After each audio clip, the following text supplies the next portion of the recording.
창세기 42장 18절부터 23절까지 시작. 3일 만에 요셉이 그들에게 이르되 나는 하나님을 경외하노니 너희는 이같이 하여 생명을 보존하라.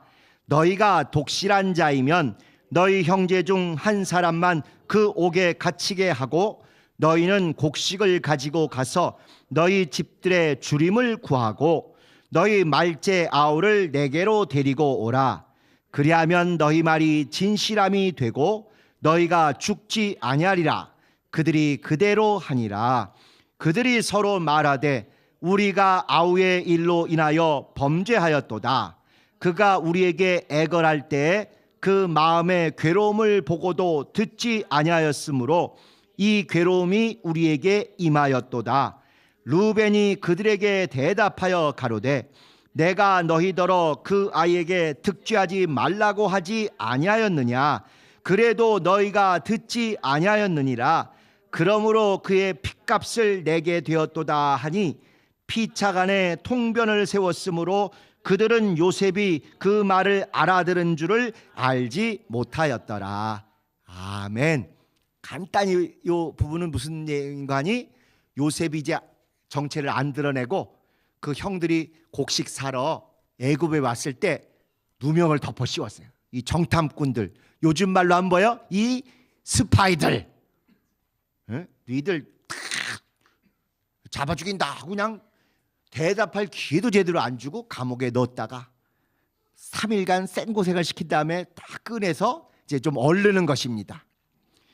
니네가 진짜 처음에는 애가 다 집어넣으려는데 이제 대신 좀 봐줘서 하나만 볼모로 잡아넣고 나머지 너희들이 얘기한 대로 고향에 돌아가서 그 두고 왔다는 말째 아들 베냐민을 데리고 오면, 말째 동생 베냐민을 데리고 오면 그걸로 너희가 스파이가 아니라는 걸 내가 증명했다고 치고 다 용서해 주겠다. 그리고 가서 곡식 가져가서 빨리 주림걸 면해라. 이렇게 했다 이거예요. 그러니까 처음 무대뽀로 막 다 10명 다 잡아는 거에 비해서 훨씬 좋은 조건으로 은혜를 베풀었지만 그렇게 풀려나고서도 이게 굉장히 불안한 거 아니겠습니까? 그러니까 장자인 루벤이 거봐, 내가 그때 우리 동생 요셉 죽이거나 해야지 말라고 그러지 않았느냐. 그가 막 피해 호소를 하는데 우리가 그거 무시하더니 우리가 이렇게 똑같이 당하지 않냐 하고는 어떻게 보면 형답게 얘기하지만 자기는 그때 좋은 얘기했는데 왜 내 말 안 듣고 이렇게 해서 이렇게 됐냐고 서로 원망하고 서로 이렇게 너 탓이다 네 탓이다 그렇게 하는 거예요.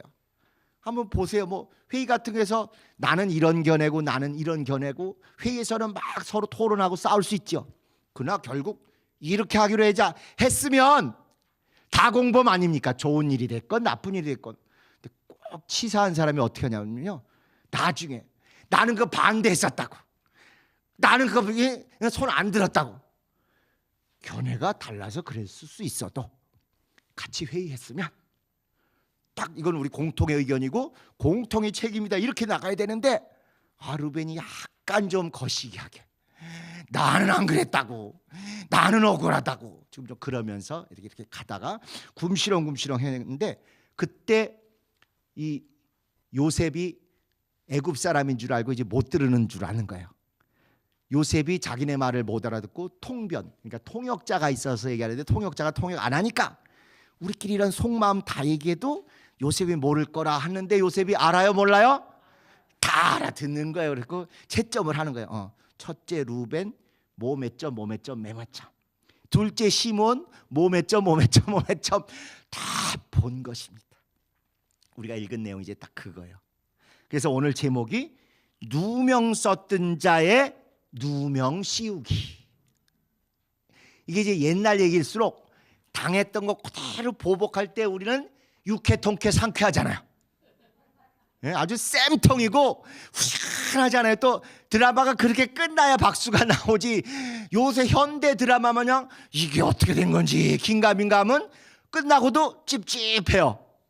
그래서 옛날 얘기일수록 이렇게 진짜 깔끔하게 당했던 주인공이 그대로 보복해야 이게 후련합니다. 그런데 사실은 이게 이야기 차원이 아니라 살아계신 하나님, 공의로우신 하나님, 행한 대로 갚으신 하나님이 실제 그대로 행하시는 거예요.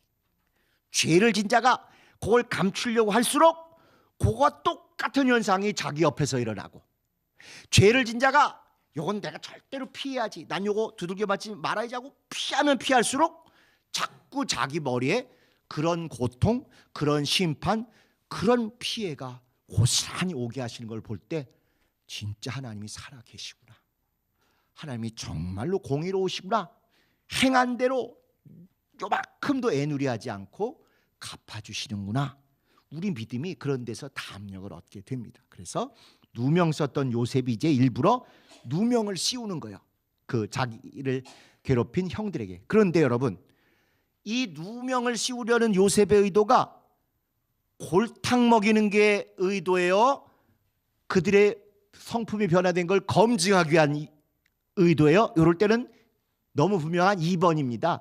골탕 먹이려고 아니라 어떻게든지 회개를 하고 그 다음에 그들이 이런 걸 통해서 좀 달라지기를 원하는 이제 그런 의도로 누명을 씌우는 거예요. 그래서 여러분이 알고 계신 개념 중에 성경에 시험이란 단어가 있는데, 그 하나님이 아브라함을 뭐 하셨다고요? 시험했다 그랬잖아요. 근데 또 야고보에서 보면 하나님은 뭐를 안 하신다고요? 시험하지 않으신다. 그럴 때 우리는 어떻게 돼요? 헷갈리는 거죠 뭐. 그런데 원어는 싹 다르다 이거예요. 원어는 그가 죄나 악을 도모하려고 하는 사람이 있으면 완전히 유혹해서 망가지도록 하는 그것도 시험이라고 우리말로는 돼 있고, 이가 진짜 진실한 사람, 믿음 있는 사람임을 하나님도 인정하고 세상 앞에 드러내려고 그렇게 하는 것도 시험이라고 돼 있는데, 원어는 특히 신약에 와서 원어가 싹 달라서 유혹하려고 죄를 드러내려고 하는 것은 그냥 유혹이라고 구약부터 나와 있는 것이고, 그가 진실한 사람임을 입증하려고 하나님 앞에, 천사들 앞에, 사람들 앞에 입증하려고 하는 것은 그게 이제 시험 또는 시련 이렇게 돼 있어요. 그래서 영어도 유혹은 템테이션이고 이쪽 것은 트라이얼, 시련 또는 시험, 테스트 이렇게 돼 있고, 원어도 다르게 돼 있습니다. 그러니까 앞뒤 내용을 보고 이거 하나님의 뜻이 검증하려고 하는 것이다 이러면 시련, 그냥 시험 이런 뜻이고, 요건 속에 있는 욕심이나 죄성을 확 폭로하고 드러내고 결국 망가는 길을 그대로 놔두시는 것이구나 할 때는 유혹이다. 똑같은 시험이라고 돼 있어도 이렇게 잘 구분하시면 정확하게 여러분이 파악하실 수 있으실 것입니다. 그래서 누명 썼던 자가 어떤 검증을 위해서 누명 씌우기를 했다. 개요를 한번 보시죠. 42장 전체 내용이 1번 야곱이 막내 베냐민을 뺀 애굽으로 보냈다. 2번은 그래서 그들이 애굽에 왔는데 요셉이 곡식을 사러 온 형들을 알아보고, 형들은 못 알아봤지만 요셉이 알아보고는 대뜸 스파이, 정탐꾼들이라고 누명을 씌웠다. 그리고는 요셉이 형들을 3일간 옥에 가두고 난 다음에 결국은 막내, 니네들이 뭐 막내가 있다고 그러는데 그 막내를 데려와야 니네 말이 진짜고 스파이가 아니라는 그 억울해하는 것을 내가 믿어주겠다 하고 조건을 일단 말했어요. 그러난 다음에 다시 또 조건을, 처음부터 쉬운 조건 얘기하면은 만만하게 볼 테니까 처음에는 너무 어려운 조건을 얘기해가지고 다 죽었구나 이렇게 생각하겠다가 조금 그거보다 약화해서 봐주고 할 만한 걸 제기해야 이들이 희망을 갖고 고마운 줄 알지 않겠습니까?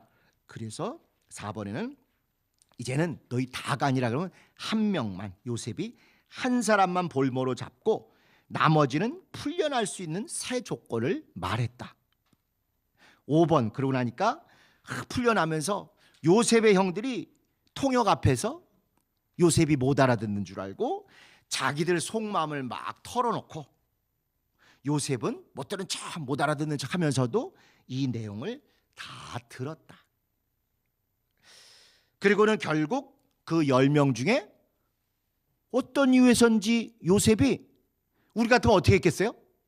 어느 놈을 묶어둘까요? 알아맞혀 보세요라든지 무슨 주사위를 던질 텐데 대번에 확 찍어가지고 시몬이라는 둘째 형을 딱 가두고 나머지 형들은 돌아가는데 보니까 곡식을 사가지고 가는데 곡식 그 중에 한 명이 자기 곡식 잘 있나 이렇게 열어봤더니 거기 뭐가 있어요? 곡식 대가로 냈던 돈이 그대로 들어가 있더래요. 큰일 난 거죠. 깜짝 놀랐죠. 그래서 어떻게 가던 길에 그걸 뭐라고 하기도 그러니까 그 사람 하나만 발견하고 갔어요. 아버지 집에 도착해서 다 이제 쌀 내려놓자고 다 자기 거 열었더니 다른데 다 그게 있더라 이거야. 우와, 우린 이제 스파이 누명을 지나서 무슨 누명까지 쓰게 된 거예요? 도둑놈 누명까지 쓰게 된 거예요. 그럴 때 어떻게 되겠어요? 뒷골이 서늘하고 와, 막 어쩔 줄을 몰랐겠죠. 그래서 6번에 시몬만 결백되고 돌아가던 형들은 곡식자루 속에 감춰진 돈을 발견하고 놀랐다. 처음에는 한 명만 발견하고 집에 가서는 나머지가 다 발견했다. 7번에 야곱이 베냐민을 보내지 않겠다고 조건을 거부하며 이제 난 죽었다, 내 아들들 셋이나 없어지게 생겼다 이러고 슬퍼하는 것으로 요 장이 끝나요. 그러니까 루벤이 다시 한번 장남이라고, 아버지 내가 다 책임질 테니까 베냐민 보내주세요. 그래가지고 만약에 베냐민이 안 오고 죽고 무슨 사고가 나면 내 목숨으로 책임질게요 이래야 되는데, 얘도 은근히 이렇게 덮어씌우길 잘해요. 핑계를 잘 대니까 내 아들들 둘로 대신 갚을게요. 아들 목숨이 지 소유다 이거죠. 이게 이제 옛날이 가장 오늘날 기준으로 볼 때 절대 하지 말아야 될 게 자식을 자기 소유물로 보는 거 아닙니까? 그러니까 자기 집이 좀 어렵거나 빚이 많거나 먹고 살기 힘들면 어떻게 해요? 자식을 죽이고 자기가 자살하고 이런 불행한 일이 가끔 나와서 우리를 너무 힘들게 하지 않습니까? 그 용어를 동반자살, 이젠 그것도 쓰면 안 되게 돼 있어요. 걔네들이 자살한 게 아니잖아요. 자기 의지로 뜻을 갖춰서 자살한 게 아니고 아버지가 죽인 겁니다. 엄마가 죽인 거예요. 살인이에요. 엄연히 독립된 인격이고 독립된 생명인 자녀들을 자기 소유물이라고 착각해서 살인한 것이고, 그리고 자기마저 완전히 극단적인 선택을 한 이것이 가부장적인 시대에 가장 우리가 지금 기준으로 해서 절대 하지 말아야 될 그런 모습 중에 하나죠. 그런데 이 루벤이 자기가 책임지면 자기가 죽어야지. 자기도 살 만큼 살았는데. 그런데도 또 내가 책임질게 하면서 그 책임을 남의 것 가지고 지는 거예요. 그게 사실은 못된 정치인들이 하는 것입니다. 좋은 제도 막 이렇게 이런 제도 합시다, 이런 제도 이렇게 하고 돈은 어디서 뺏어다 하냐면 기업하는 사람들한테 뺏어다 하는 거예요. 아니 자기가 좋은 재원을 마련하고 그렇게 해야 되는데 그거 신경 안 써. 자기는 표를 위해서 멋진 얘기를 쫙 해요.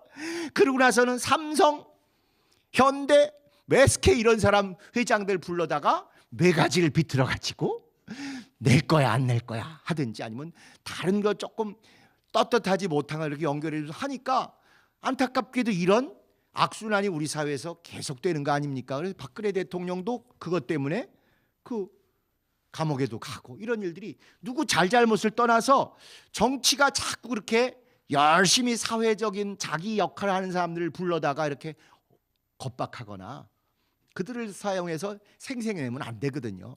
근데 그 정치인이 아니라 이 루벤마저도 자기가 책임이다. 아까 거봐 내가 죽이지 말라는데 왜 내 말 안 듣고 그랬어? 난 그때 투표 안 했어. 난 손 안 들었어. 나는 반대했어. 너희들 탓이야. 이러고 동생들 탓을 하더니 이렇게 아버지가 야 얘 갖다가 못 들어가면 어떡하냐. 난 얘 절대 못 보낸다. 아버지 혹시 잘못 때문요 내가 내 아들들 둘로 책임질게요. 이런 조금 시당도 아니고 인륜으로도 어긋나는 이런 일들을 한다. 그래서 알게 모르게 우리가 그냥 입에 밴 표현 중에 이런 거 있잖아요. 책임질게. 책임지는 게 진짜 말로 되고 사표 하나 내서 되는 게 아니거든요. 교회 일에 대해서 우리가 정말 잘못을 하면 오히려 물질이 나가는 건 두 번째예요. 영혼이 나가잖아요. 영혼이. 그럼 그때 책임진다는 건 뭘 해야 책임을 지는 거예요? 나갔던 영혼을 정말 달래든 빌든 은혜를 끼치든 해서 다시 와서 같이 영적 생활하게 하는 게 그게 책임지는 거잖아요. 아 누구 나갔는데 알았어 내가 책임질게 사표 하나 달랑 쓰면 이게 책임지는 게 아니에요. 물질도 또 내 물질이면 차라리 내가 그냥 툭 던져버리면 되는데 주님의 물질이고 교인들이 헌신한 물질이니까 진짜 귀히 여기고 이것에 대해서 내 물질보다도 더 우리가 진심을 다하고 노력해가지고 잘 빛이 나도록 이렇게 써야 되는 것이. 그래서 이렇게 쭉 보면 야, 항상 이렇게 허세 떨고 허풍 떨고 남의 거 가지고 인심 쓰는 사람이 오늘날 현대인만이 아니라 다 있는가 보다. 이제 그런 생각이 좀 들었습니다. 자, 우리 질문을 한번 보시죠. 야곱이 곡식을 사러 보내는 일행에서 맨 12번째 베냐민을 빼고 보냈어요. 이 베냐민을 제외한 이유는 뭐냐? 우리가 능히 다 이제 짐작이 되십니다. 앞에 비슷한 얘기들 있어요. 우선 재고는 12아들이지만 제일 사랑하는 아들은 딱 어떻게 보면 차별해서 2아들이잖아요. 누가 낳은 아들? 라헬이라는 자기의 짠한 사랑이 난 2아들 아닙니까? 그 중에 제일 이뻐했던 2아들 중에 마음속 장남인 요셉이 죽었다고 지금 알고 있잖아요. 짐승에게 찢겨가지고.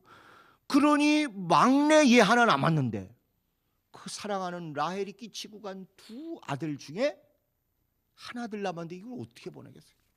전에도 말씀드린 것처럼 저는 진짜 아주 지혜로운 분한테 배우기를 10손가락 깨물어 안 아픈 손가락이 없다. 나는 이 속담이면 끝인 줄 알았는데 그분이 그러더라고요. 그런데 더 아픈 손가락은 있대. 똑같이 아프지 않다는 것입니다.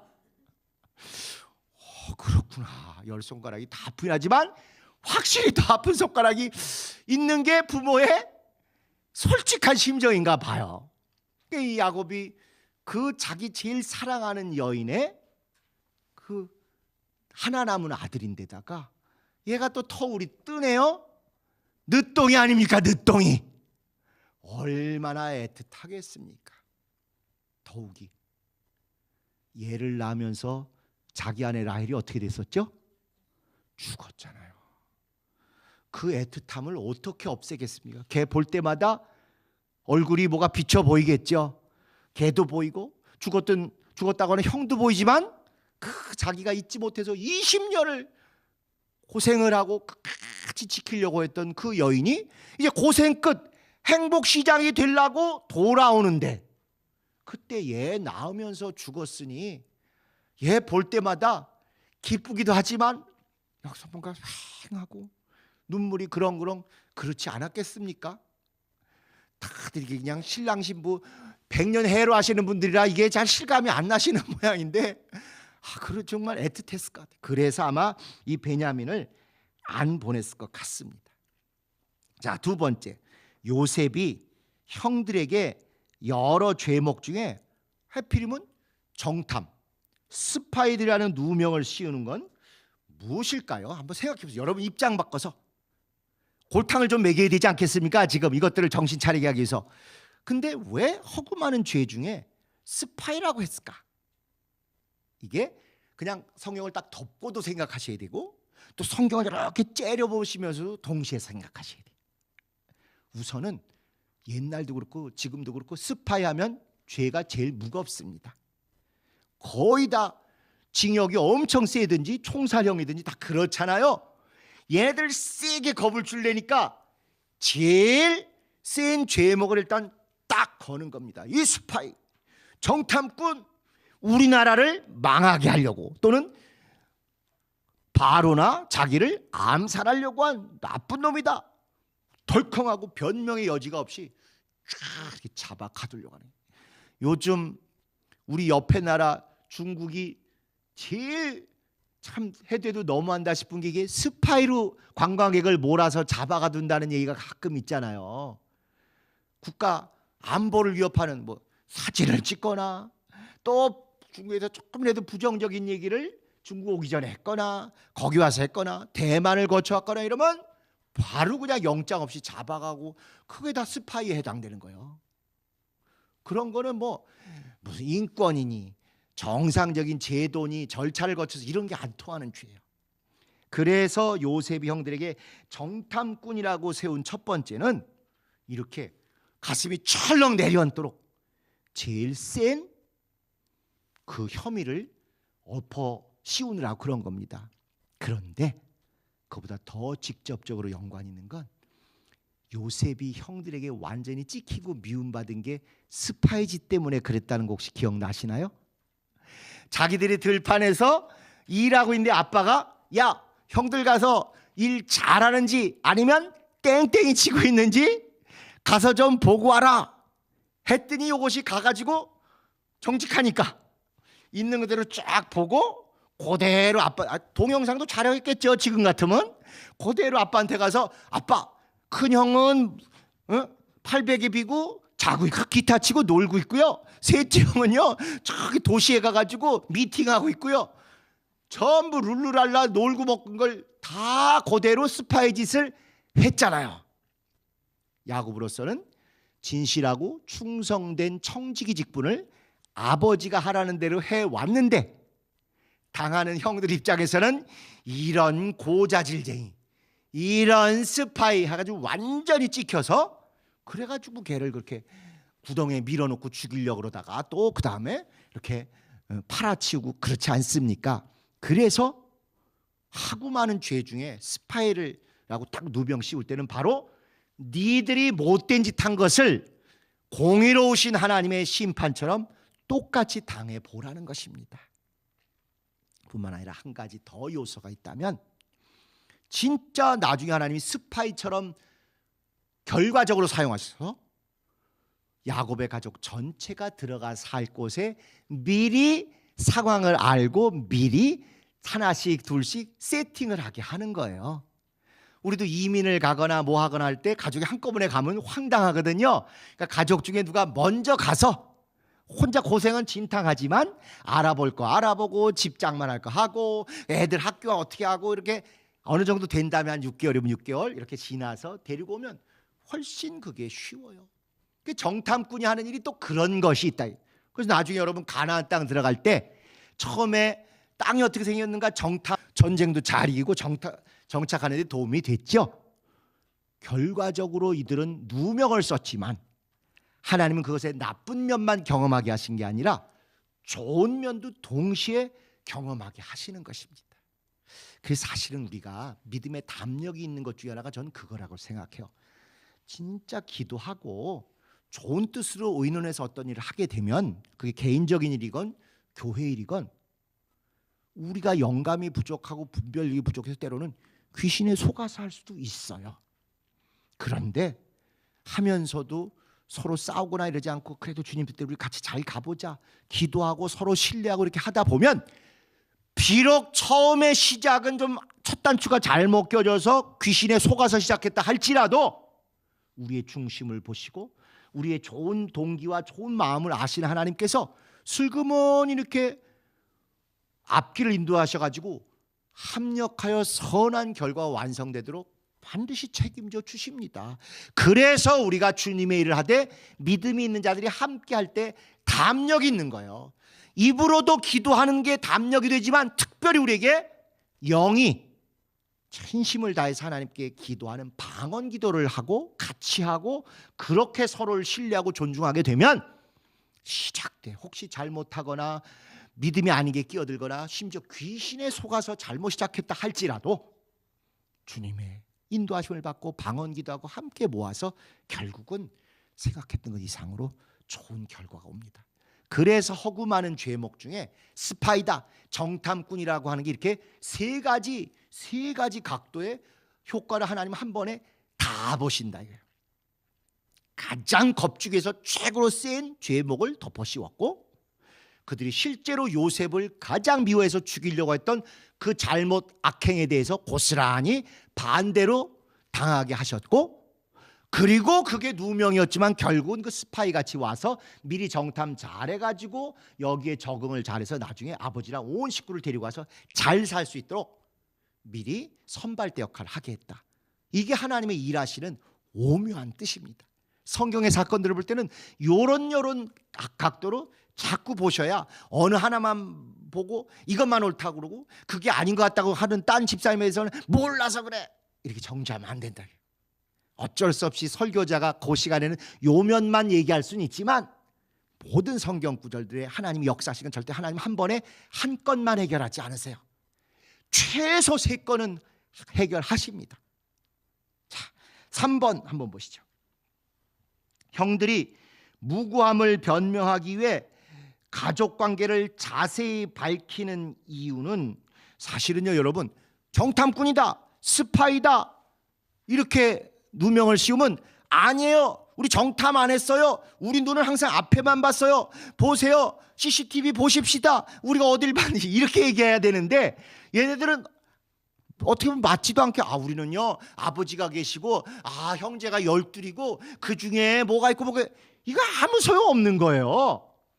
그런데도 불구하고 그들이 얼떨결에 지금 뭐 CCTV가 있습니까? 뭐 자기들이 눈이 어디를 봤는지를 물증을 댈 게 없고 어디가 어느 길로 왔는지를 댈 수도 없고 하니까 기껏 한다는 게 자기 가족 얘기를 하면서 결국은 그들이 제일 고백해야 될 얘기들은 제일 중요한 건 딱 감춰요.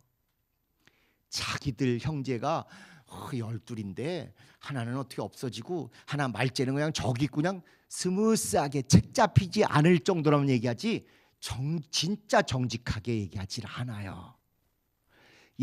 요셉이 이런 테스트를 하는 이유는 형들이 진짜 정직한지 그래도 뉘우치는지 새 사람이 됐는지 이걸 좀 보고 싶은데 적당히 틀리지 않은 얘기만 하지 진실한 얘기는 빼고 해요. 제일 듣고 싶은 게 뭐겠어요? 도대체 나를 왜 그때 죽이려고 했는지, 나를 왜 구덩이로 밀어 넣는지, 어떤 놈이 죽이는데 찬성하고 어떤 놈이 살리는데 찬성했는지 솔직히 궁금하지 않겠습니까? 근데 그 얘기 자체는 그거는 서로 불편하니까 안 얘기해. 무난한 얘기만 해요. 그래서 정직 테스트인데 이렇게 자기들이 악해간 것을 적나라하게 안 얘기합니다. 사실 그래서 우리 사회에서 제일 우리가 가끔 열받는 것 중에 하나가 뭐냐면요, 어떤 잘못이 있으면 사과를 해야 되잖아요. 근데 우리 사회는 사과를 어떻게 해요? F를 내밀어 엉뚱한 짓을 해요. 사과는 조건 없이 잘못했습니다. 진실로 정말 죄송합니다. 일단 이렇게 해야 돼요. 그리고 진짜 왜 그랬는지 궁금해할 거 아니에요. 변명이 아니라 피해 입은 분들이 궁금해하니까 그것에서 감추지 않고 정직하게 있는 그대로 얘기를 해드려야죠. 그리고 사과의 3단계는 역시 다시는 그런 일이 없도록 눈에 보이게 행동과 제도와 조치를 하고 심지어 물질적으로 내가 변상할 수 있으면 변상까지 하는 것입니다. 너무 분명한 이 사과의 3단계, 이거를 우리 사회가 윗사람이건 중간 사람이건 아랫사람이건 안 지켜요. 너 잘못해서 그러면 대번 뭐부터요? 아니 내가 안 그랬고 나는 원래 안 그러려고 그랬는데 하고 자꾸 뭐를 해요? 변명을 해. 변명을. 사과는요 진심으로 그냥 하는 것입니다. 사과는 하는 거예요. 자꾸 변명하면 그게 아직 원죄를 못 벗은 사람의 모습이에요. 아담이 하나님이 딱 다 하시고 나타나셨는데도 계속 변명하고 남에게 덮어씌우잖아요. 우리가 예수 그리스도로 말미암아 용서를 받았으면 괜히 자기 입장 생각하고 도망가고 변명하고 핑계대고 누구한테 덮어씌우고 이거 하면 절대 안 됩니다. 잘못했습니다. 정말 죄송합니다. 진심을 다해서 그걸 하고 그 다음에 자초지정이나 뭐 왜 그런지 정말 궁금해하고 또 사정을 말씀드려야 될 게 있으면 그때 가서 변명이나 면피용이 아니라 그들의 마음에 응어리가 안 지게 끈적끈적하게 안 남게 차곡차곡 말씀드리고 그 다음에 다시는 이런 일 없도록 내가 이렇게 하겠습니다. 제도를 이렇게 바꾸겠습니다. 규정을 이렇게 바꾸겠습니다. 이 물질로 이렇게 보상을 변상을 하겠습니다. 이렇게 해야 돼요. 그 때문에 세상 지혜로운 말 중에 이런 표현이 있습니다. 나는 네 행동이 잘못된 거면 그냥 잘못된 거예요. 안 그러려고 그랬나 그건 나중 얘기. 잘못했습니다. 괜히 내 의도가 원래 안 그랬어. 나 원래 안 그런 사람이야. 너 알지? 민망하게 추접 떨 필요 없어요. 의도로 알아달라 그러지 말고 겉으로나 행동으로 잘못됐으면 사과를 하는 것입니다. 그러고 나서 1단계 사과, 2단계 감추지 않고 정직하게 과정을 얘기하고, 3단계 어떤 형태로든 재발이 안 되도록 하고, 할 수 있으면 그 보상이나 변상이 되도록 이렇게 하는 거예요. 이게 신앙적이고 또 인륜적이고 그렇습니다. 그런데 형들이 자꾸 그걸 하면서 감추고 핑계대고 덮어씌우고, 그때 같이 해놓고 좀 사태가 심각하면 난 안 했어 그리고 딴 데 가서 난 안 했는데 말이야 저 김 집사가 했어. 자꾸 이렇게 비열한 일을 하는 게 우리 사회의 본의 아니게 이런 배신 같은 이런 일이랑 같이 했으면 비록 나는 반대했어도 같이 책임지는 것입니다. 그렇지 않으면 그걸 조폭이라고 그래요. 조폭들을 하고 나서 자기만 감옥 들어가려고 자꾸 딴소리하고 그러네. 믿음의 공동체나 정말 사명을 갖고 어떤 가치를 위해서 함께 했으면 같이 감당을 하는 게 그게 모습이죠. 요셉은 바로 그걸 원하는 거예요. 형들이 제발 그렇게 좀 달라져 가지고 막 서로 치고, 어려서부터 자라면서 얼마나 싸웠겠습니까? 엄마가 네 분의 엄마에서 나왔는데 아버지는 대놓고 차별을 해. 제일 좋아하는 라헬, 그 다음에 어쨌건 첫 번째 그냥 미묘하게 싸우고 치고받고 했겠습니까? 그러니까 어떻게든지 그런 데서는 책임 안 지려고, 찍히지 않으려고, 들키지 않으려고 막 면피하고 도망가고, 이런 정서가 가르쳐주지 않아도 몸에 배게 되거든요. 그래서 요셉이 누명을 씌워가며 보는 겁니다. 변했을까? 어떻게 달라졌을까? 누가 도대체 옛날 그 속성 그대로 가지고 살까? 이런 걸 이제 보는 거죠. 자, 그래서 특별히 요셉이 형들을 3일간 옥에 가둔 의도는 그 3일간에 무슨 일이 있었는가? 3일간 갇혀서 이제 이렇게 서로 막 싸웠겠죠. 형은 형대로 왜 그러지 말라 그랬잖아. 그러면 또 세게 얘기하지 말이야. 형도 그러다가 금방 우리하고 같이 했잖자고. 응? 그리고 난 평소에 요셉 잘 대해줬다고. 형들이 쥐어박을 때 3대씩 때릴 때 난 한 대밖에 안 때렸다고. 그리고 난 또 남은 사탕 있으면 요셉에게 한 번 준 적도 있다고. 핏값이 나한테 들어야 될 텐데 누구 때문에. 한참 그렇게 처음에는 막 서로 잘났으니 서로 책임하려고 그러다가 또 그러면 그래도 우리가 너무 잘못했나 보다, 요셉에게는 몹쓸 생에 우리가 죄 받는가 보다, 막 이런 것들을 겪었겠죠. 그러다가 우리 이렇게 맞아도 싸, 우리에게 갇혀도 싸, 우리 이렇게 누명 써도 싸, 그렇게 살려달라고 싹싹 빌고 했던 이 요셉을 우리가 그냥 그때 참았어야 되는데 우리 그때 귀신 들어가지고 막 이렇게 짰냐?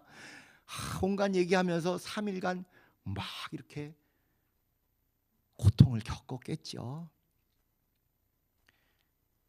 하필 3일간이라고 하니까 우리에겐 딱 떠오르는 게 있어요.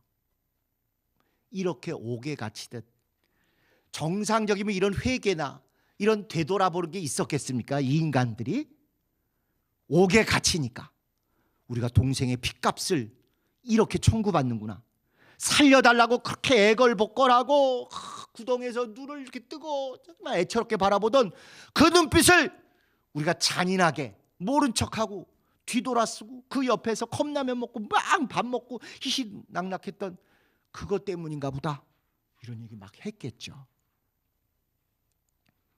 인간이 그렇습니다. 평안하고 무난할 때는 내 모습이 안 보이잖아요.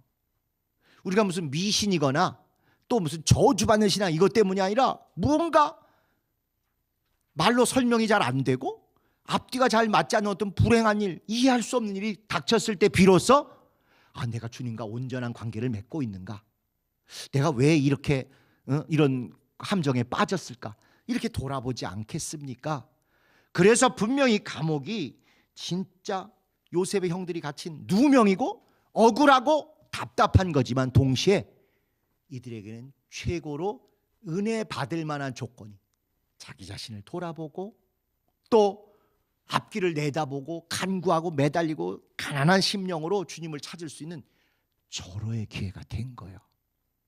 요나 아시죠? 요나. 하나님이 저쪽 가서 저 동쪽으로 가서 그 나라 전도하랬더니 어느 쪽으로 토꼈을까요? 서쪽으로, 정반대로. 니느웨 가서 하랬는데 저쪽으로 요바로 이 항구로 가는 거는 이게 서쪽으로 도망가.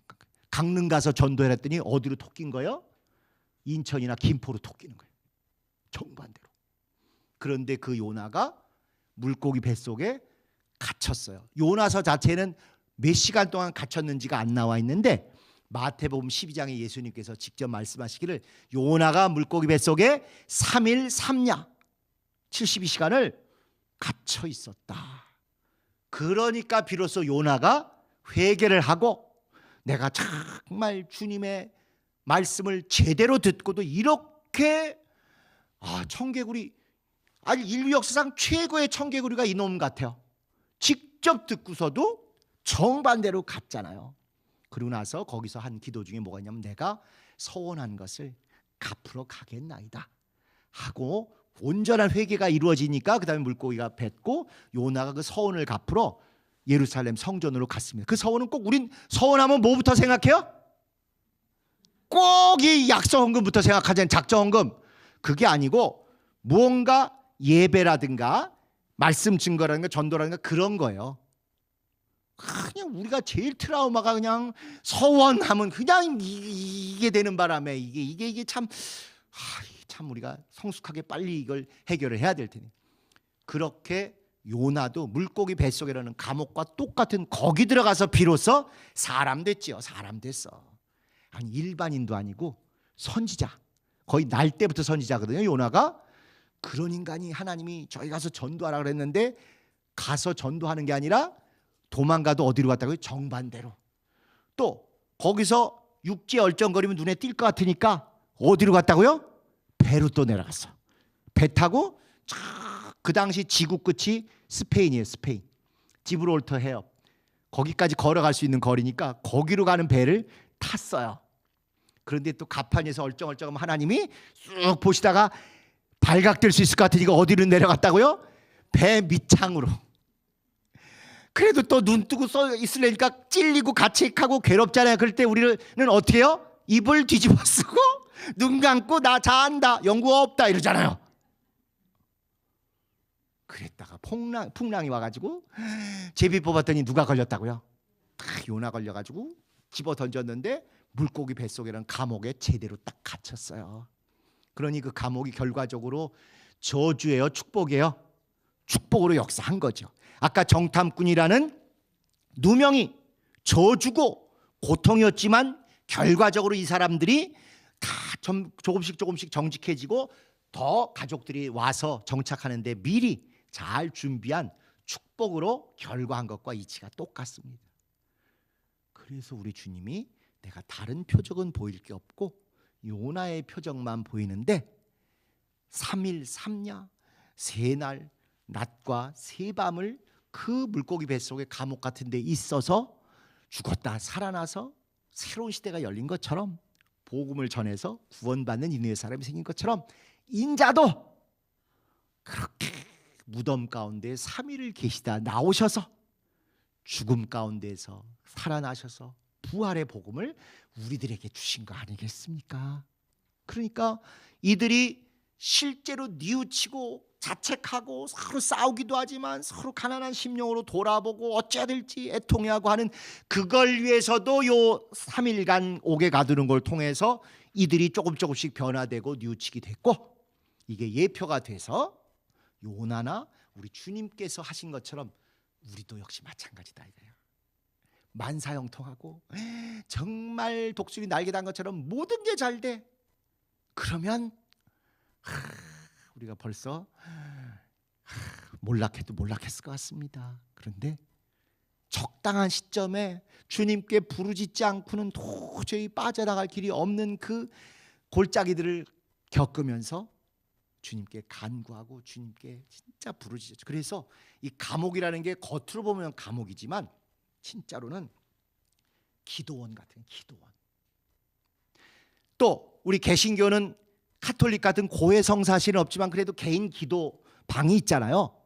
딱 감옥이 그런 역할을 하는 것입니다.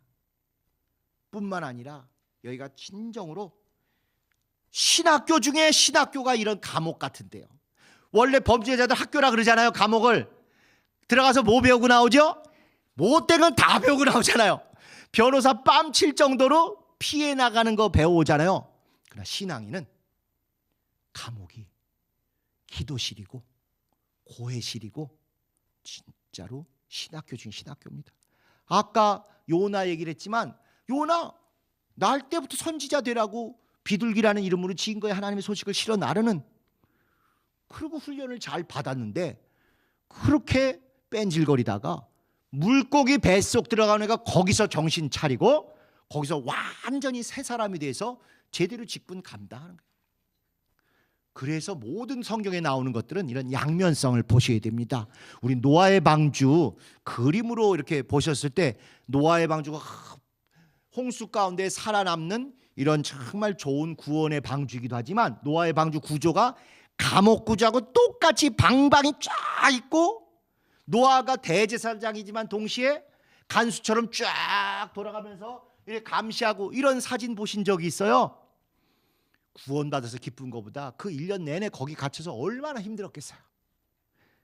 짐승들 냄새, 토하고 먹고 싸고 그냥 냄새 답답하고 홍수의 습기 얼마나 차고 괴로웠겠습니까? 시끄럽긴 또 얼마나 시끄럽고. 구원은 받았지만 구원을 견디고 구원을 지키고 마지막 구원의 그 은혜를 온전히 체험하기 위해서 그 감옥 같은 곳에 갇혀 살았다고. 스탁셀이라고 돼 있어요. 셀, 세포, 감옥.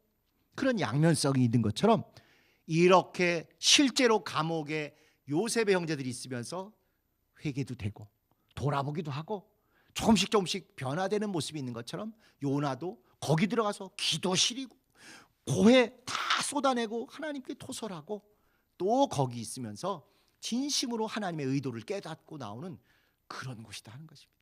그러니까 우리도 각자 불행한 너무 어려운 고통을 겪기 전에 실제로 각자에게 이런 감옥 같은 은혜로운 공간이 있어야 돼요.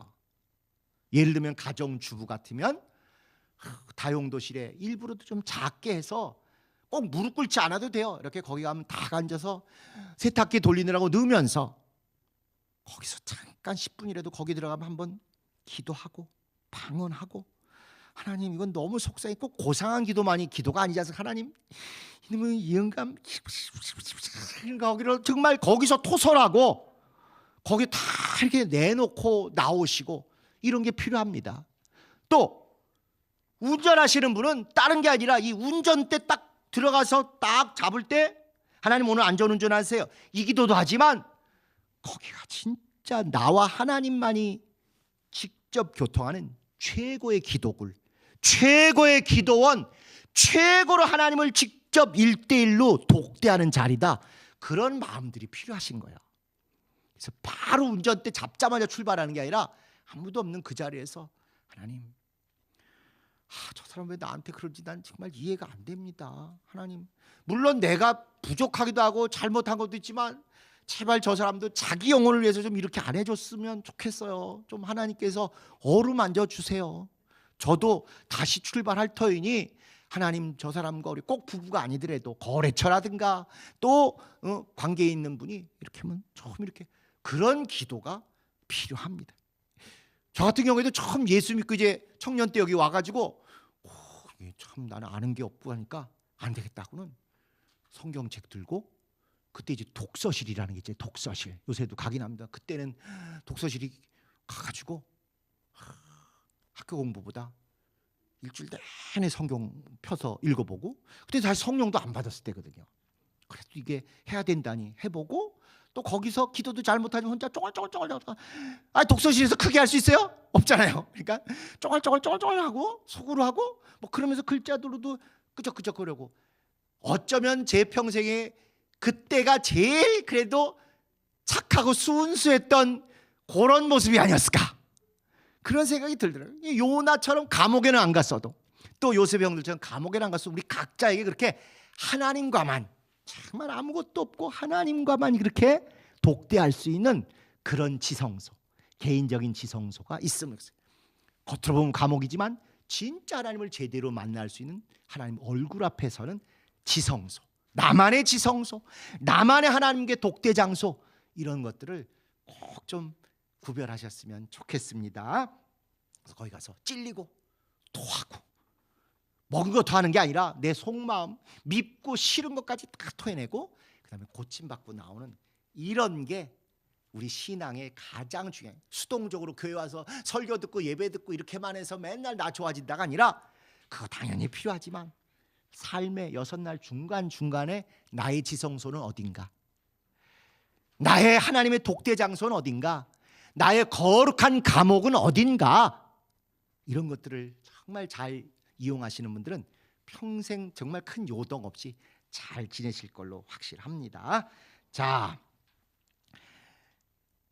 5번 보시죠. 요셉이 형들 중에 시몬을 유독 콕 찍어서 지명하여 볼모로 삼은 이유는, 일단 루벤이 변명을 하잖아요. 나는 안 죽이려고 그랬다고, 나는 살려주자 그랬지 않냐, 난 그래 손대지 말자 그랬지 않느냐, 뭐 이렇게 하니까 저렇게까지 얘기하는데 또 형이고 장남이고 하는데, 그 다음에 시므온은 말이 없어요. 그런데 이제 이들은 알아, 이 중에 성질이 제일 포악한 형이 누군지.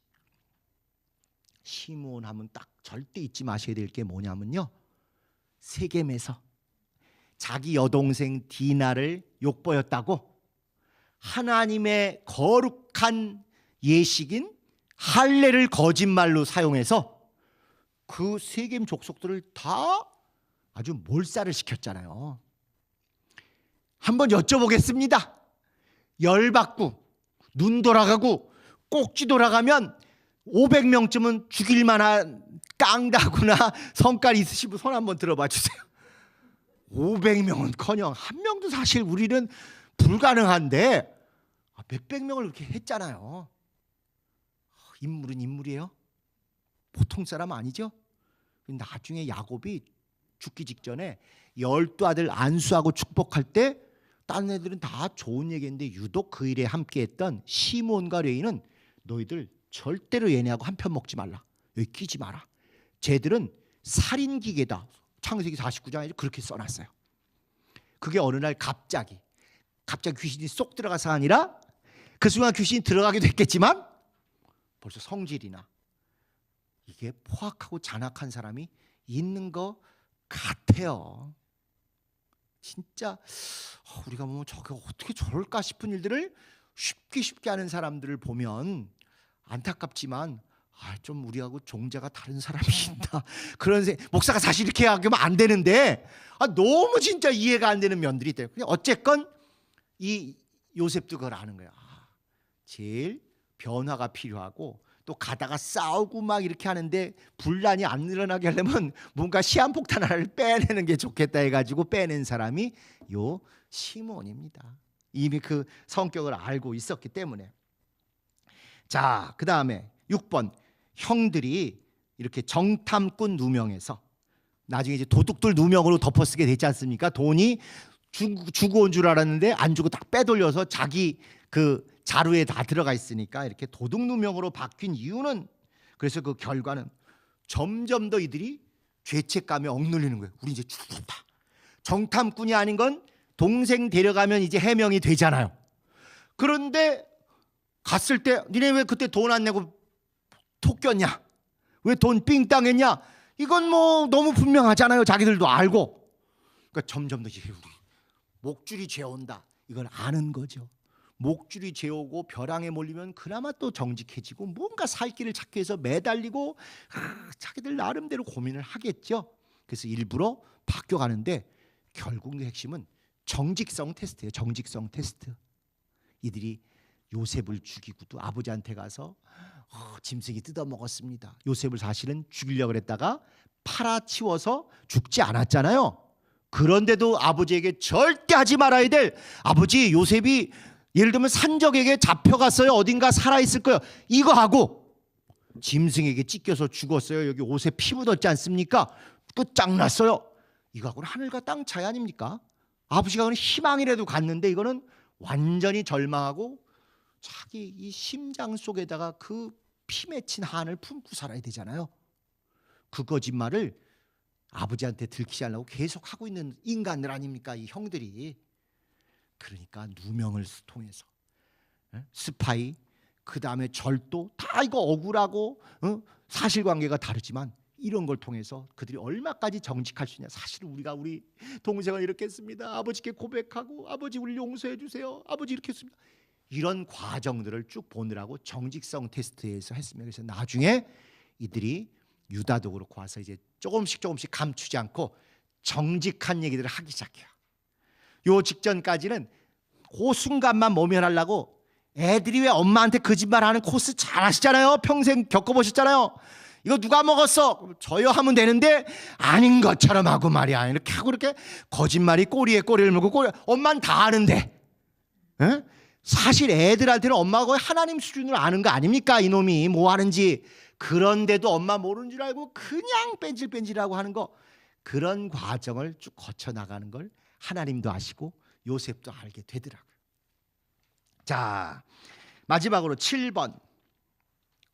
그러니까 정탐은 요셉의 누명을 씌운 것이고, 너 왜 정탐해가지고 우리를 아빠한테 잘못 얘기하냐, 이것 때문에 했으니까 그것도 한번 당하고, 도둑은 실제로 요셉 걸 도둑질해서 옷을 훔쳐다가 거짓말했고 요셉의 복을 훔쳐갔고, 심지어 영적으로 그때 요셉이 장자권처럼 그 채색 옷을 입고 이런 건데 그걸 다 훔쳐간 거예요. 그리고 실제 그때 도둑질했으니까 도둑 누명으로 다시 한번 그대로 정신 차리도록 그렇게 역사하신 것이죠. 마지막으로 루벤의 제안이 거절됐어요. 루벤이 또 아버지 저는 억울해요. 제가 안 그랬는데 저는 죽이지 말자 그랬는데 얘네들이 막 그래가지고 장남이 그러면 안 되잖아요. 실제 둘째가 그랬어도 장남은 뭐라 그래요? 아버지 제가 잘못 판단해서 이렇게 됐습니다. 제가 책임질게요. 이래야 장남이지요. 근데 장남은 좋은 것만 빼먹고 손해볼 건 동생들에게 덮어 씌운다. 이 장남이 아니죠. 이게 요셉이 이렇게 하니까 아버지는 알아. 요셉은 이미 아버지한테 한 단계 벗겨놨어요. 왜? 무슨 짓을 했었죠? 이 루벤은 장남이, 요셉이 아니라 루벤 장남이 아무리 내가 책임지게 어찌게도 이미 눈 밖에 난 게 그 유명한 사건이잖아요. 서모 비라하고 선을 넘은 일 있잖아요. 그때부터 이미 신뢰를 잃은 거예요. 게다가 말을 하면서 결국 책임을 누가 진다고요? 내가 진다고 말을 하지만 누구한테 책임을 덮어 씌운다고요? 아이들한테. 아무리 그래도 제가 전에 한번 우리 권사님들한테 여쭤봤잖아요. 아들이 더 이뻐요? 손자가 더 이뻐요? 했더니 뭐 100이면 100 손자가 훨씬 이쁘다 그러시더라고. 그건 전 아직 믿음이 안 와요. 아무리 그래도 그럴까. 근데 하나같이 다 그런다 그러시더라고요. 장로님들도 그렇고 권사님들도 그렇고. 근데 지금 지가 책임지다고 말을 하는데 결과적으로 변상은 누구 목숨으로 한다고요? 자기 아들 둘로 해. 그게 네 아들이 아니고 내 손자다. 지금 이러고 계시는데. 그러니까 요셉의 이 루벤의 제안이 거절이 됩니다. 나중에 진짜 리더십이 있다라고 인정받는, 태어나기는 루벤이 먼저 태어난 장남이지만 실질적으로 리더십이 있는 자는 유다인 게 여러 가지로 이제부터 본격적으로 나오는데, 그 처음에 요셉을 버릴 때도 죽이지 말자 하고 차라리 건져서 넘겨주자 이런 요셉이 있고, 나중에 다시 한번 누명 써서 볼모가 잡힐 때 요셉은 딱 내 목숨으로 대신하겠습니다. 아버지한테.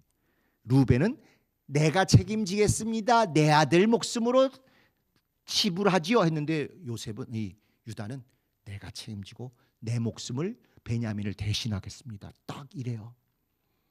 배다른 형제고 밉상받고 어떻게 보면 참 시기도 나는 그 형제인데도 걔가 혹시 어려운 일을 겪을 것 같으면 내 목숨으로 대가를 치르겠습니다.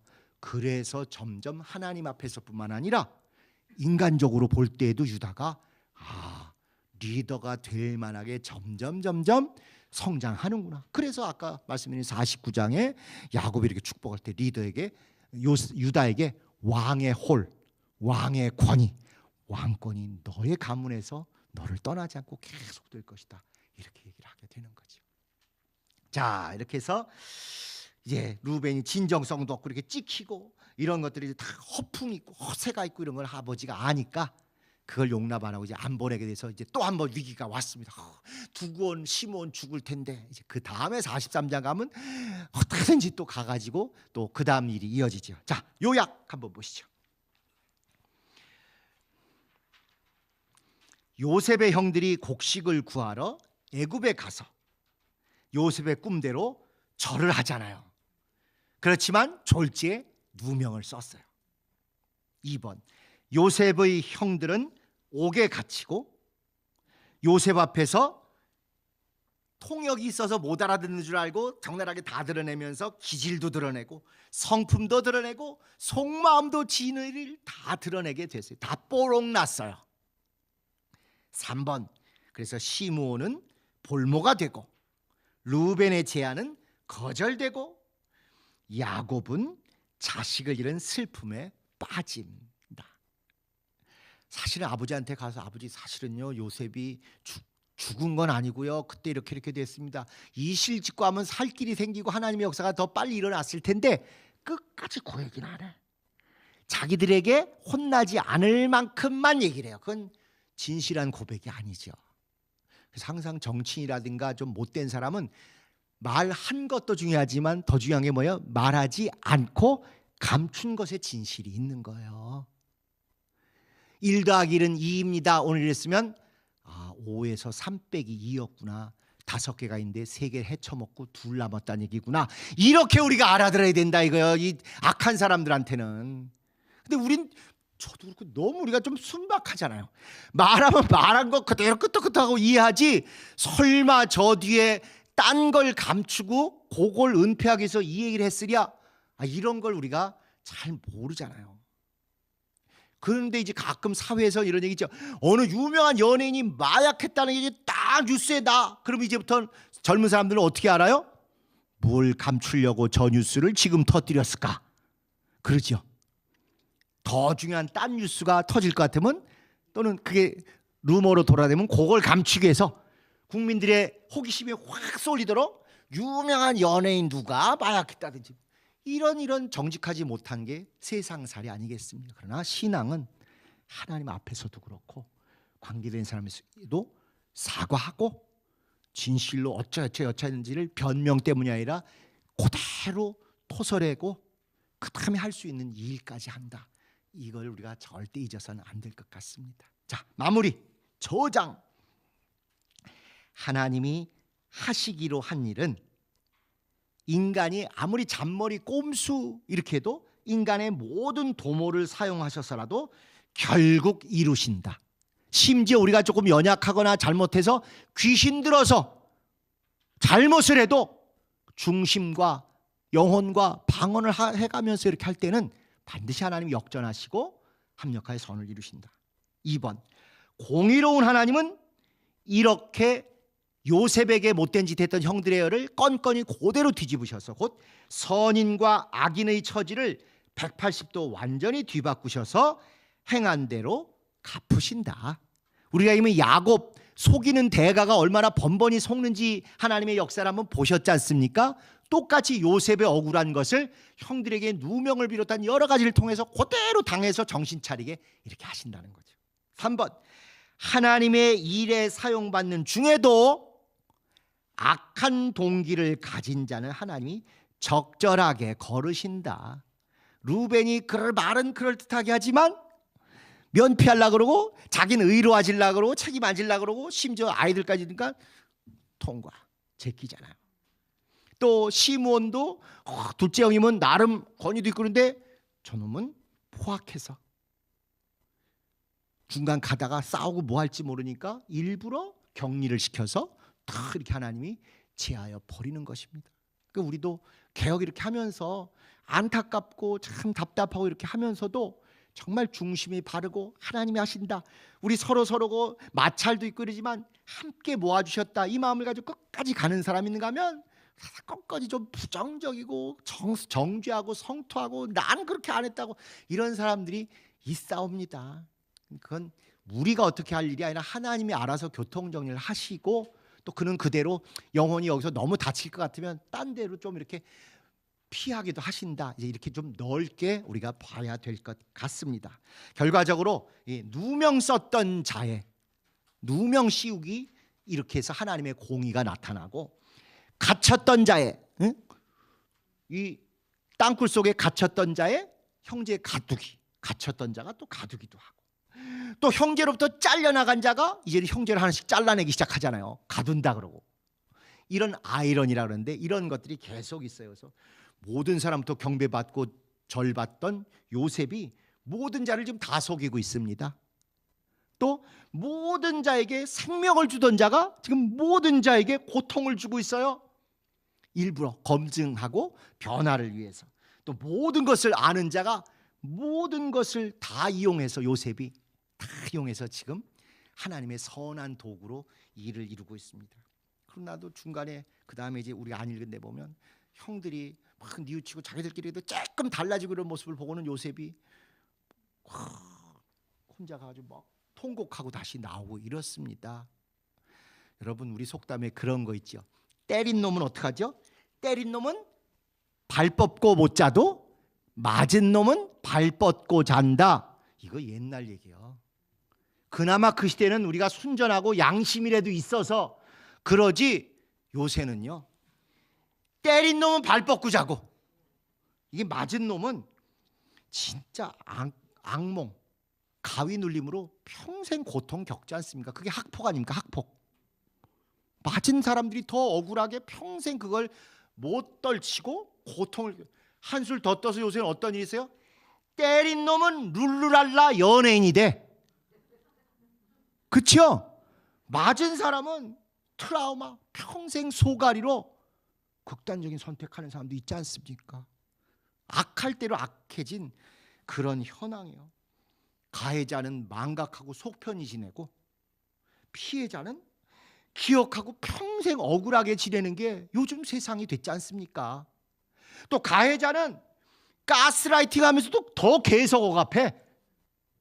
이 학교 때부터 내 쫄따구였다고 이러면서. 피해자는 정말 자폭도 하고 극단 선택도 하고 평생 벗어나지 못하고 이런 시대가 돼버렸어요. 우리가 기독교인이라는 이유는 이것을 이 시대의 악한 풍조를 좀 바꾸고 피해 입고 고통 겪고 있는 사람을 어떻게든지 우리 인간의 위로는 안 되잖아요. 예수 만나게 해서 확실히 살리는 것 거기까지 나가야 됩니다. 우리 개혁 때문에 지혜배당에 고통 겪은 예를 들면 강남예배당, 부천예배당, 또 무슨 서인천 예배당, 또 금천예배당 가해했던 그들은 여전히 희희낙낙 아무 가책도 없어요. 고통 겪고 실제 몸에도 상처가 나고 경찰서에도 드나들고 막 어쩔 수 없이 힘들어서 이탈한 우리 개혁 성도들 정말 하나님이 신원해 주셔서 이렇게 누명 썼던 자의 누명 씌우기를 통해서라도 완전히 신원해 주시고 역전해 주신 것처럼 개혁 동안에 억울하게 힘들게 겪었던 우리 모든 성도들의 이 애환을 하나님이 반드시 치료하시고 또 회복시키시고 기쁨으로 온전히 역전해 주시기를 우리는 믿고 영광을 돌립니다. 우리 그런 날까지 함께 충만하게 마무리에 성공하는 여러분 되시기를 예수님의 이름으로 축복합니다. 주님 가르치신 기도하시고 마치겠습니다.